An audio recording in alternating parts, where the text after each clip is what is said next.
Hey, class. In this podcast, I want to do a little study guide for next week's quiz.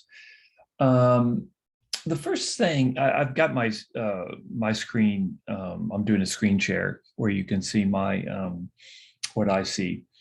The first thing I would do if I were you is I would take a look at the map that I posted of Devaka's journey. And some of y'all might have run into Cabeza de Vaca before. It's really an incredible story. I start the course because it's the first European accounts of Texas. We don't really have indigenous accounts of Texas. Indians, for the most part, didn't create written languages, especially in Texas. So anyway, so the first thing I would do if I were you is here's the map. I would just take a look and get a sense and orient yourself. It's taken a while to load to what the heck was going on with Cabeza de Vaca. Just that the expedition that he's part of, it starts in Cuba. It goes to Florida. By the way, it's in German, but you should be able to figure it out. Goes to Florida, they mess up, and I talk about this in the podcast. And they try to make it back to Mexico, where the Spanish had been since the 1490s, and they wash ashore in what's now Galveston.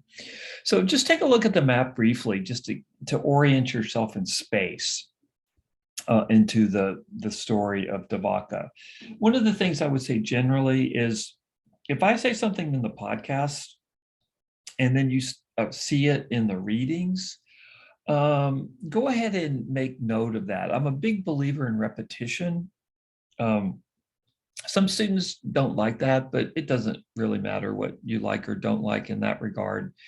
I think repetition really is good in terms of learning.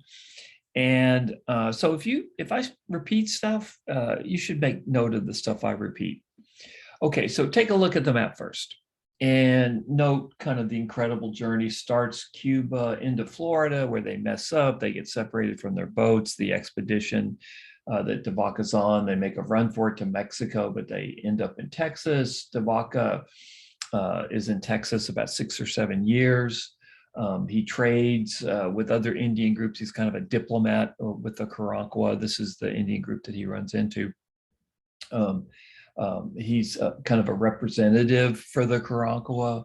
And then ultimately he finds 3 other survivors, one of whom is Esteban, who's a Moor from Africa. He's a slave. He's the first African slave in Texas, although he's quite different from the folks that we often think of as enslaved peoples, because he's not from the sub-Sahara. He's a Muslim from Northern Africa, but nonetheless, he's the first African slave in Texas. So de Vaca and his 3 companions, they walk all the way across North America. It's incredible. And they re-encounter Spanish in Sinaloa in Northwest Mexico. The Spanish can't believe he's alive. He and the 3 companions, they were sure that they were dead. Then he goes to Mexico City, goes back to Madrid, and then writes this account. He actually ends up in South America before he dies. Really an incredible life if you think about it. Okay, so take a look at the map first.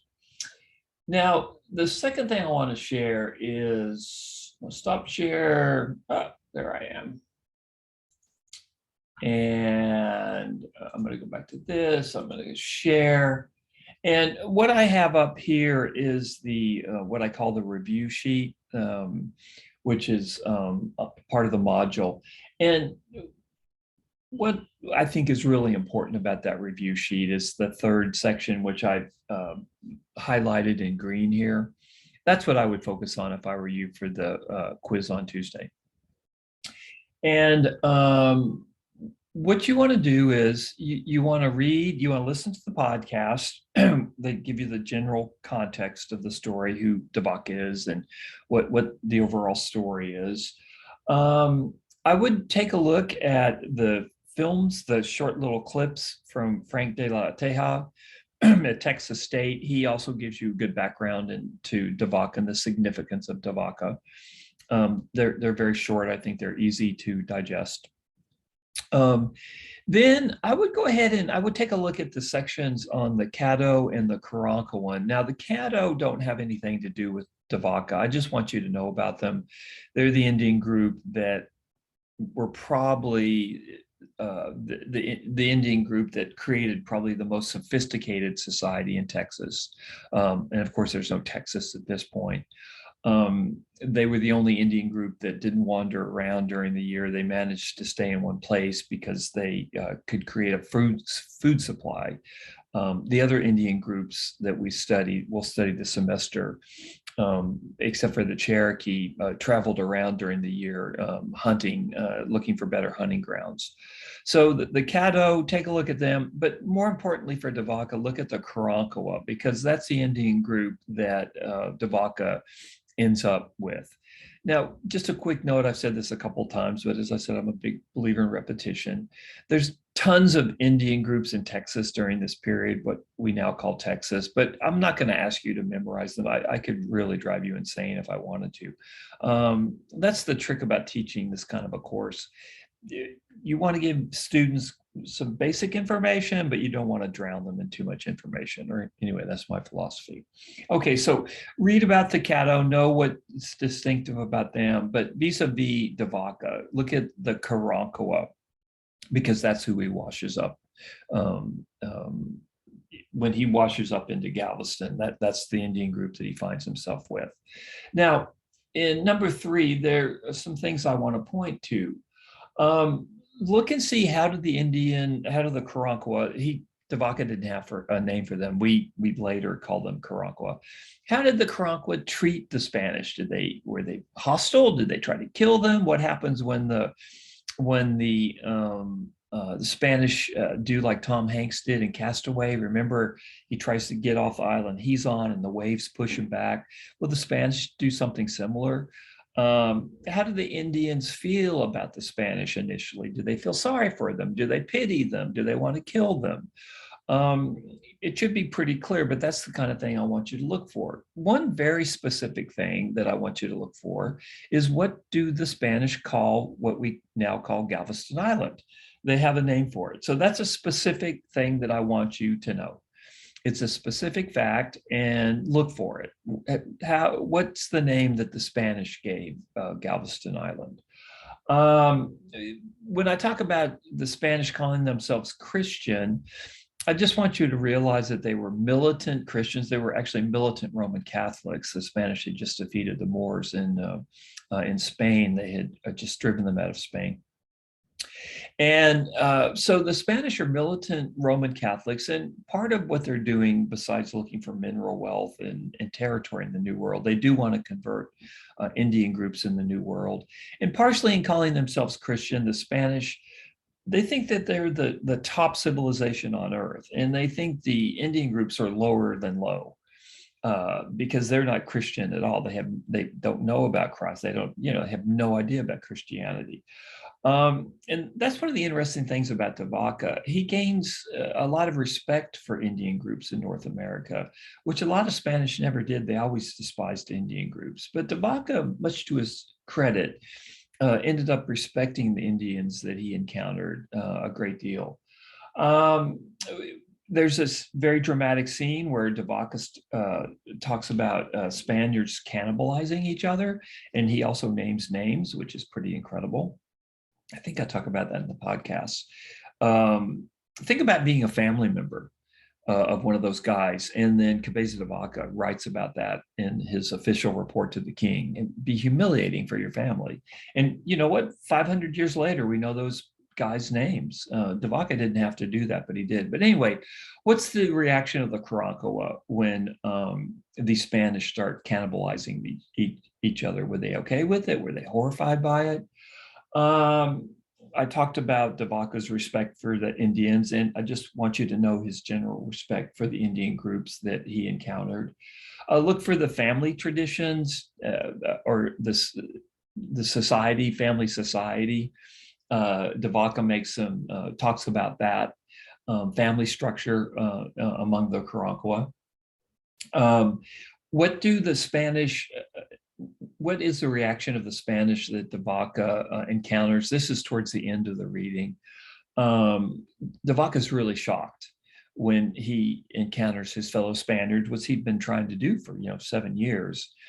And the Spanish start acting towards the Indians that are following Devaka in a very hostile way. And I want you to note what they're trying to do with the Indian groups. I want you to note that Devaka is very unhappy about it. And just the complexity of his reaction. He's finally reunited with his countrymen, but they start treating the Indians, which Devaka has a great respect for. Note how they start treating them. What do they want from them? Now, the last thing that I talk about, which is number 7, it actually comes about in the first part of, or it's discussed, I should say, in the first part of the narrative. And that's about disease. One of the big points I want to make in this class is that every time Europeans or Anglos encountered Indian groups, disease always followed. It wasn't applied, it's just the way it worked out. So early on, Devaka talks about disease in the Karankawa that he encounters, and read that and know what happens with the Karankawa when they encounter the Spanish. Are they victims of European diseases? And Devaka talks about this. And I just want to nail down the point of the significance of disease in kind of European Indian encounters. So that's pretty much the study guide for this week. I'm trying to make it specific for you so you can kind of separate the wheat from the chaff in terms of the quizzes. And of course, you want to know generally what you're being tested on. So I'm trying to give you a general sense without giving you the answers. And like I said before, keep an eye on kind of the big story. And if you keep an eye on the bigger story, think of it as a plot or a narrative. The facts tend to organize themselves much more easily. For instance, the name that the Spaniards give to the island we now call Galveston, how the Indian groups treated the Spanish initially, the role of disease when the Spanish encountered the Karankawan. Also, the differences in Caddoan and Karankawan society. And remember, the Caddo are still around in East Texas in the 1500s, but they're not nearly as strong as they were about 300 or 400 years previously, but I still want you to know about them. Okay, any questions on this study guide or anything? Of course, email me. Hope you're doing well. I hope you're getting going on this semester, getting rolling. And it just, once you start doing the work, I just think it becomes easier. That could be wrong. Maybe it becomes worse. I'm not sure.